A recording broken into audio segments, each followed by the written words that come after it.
Balay P. Clem San Kman. Why are you not washing your face? Why are you not washing your face? Namar Kriat Palat. Because it is too cold. Namar Kriat Palat. Because it is too cold. P. Ban Khoi. You have to be clean. P. Ban Khoi. You have to be clean. You have to be clean. Kiwei ru kinbot yapi. Others also will follow you.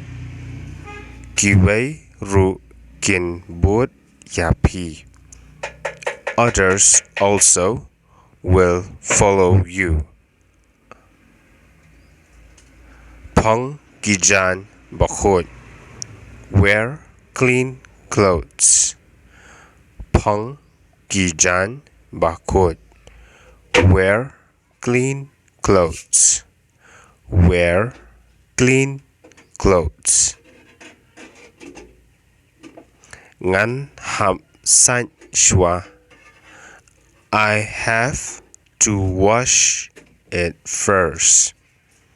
Ngan ham san shwa. I have to wash it first. Daka kti. By your hands. By your hands.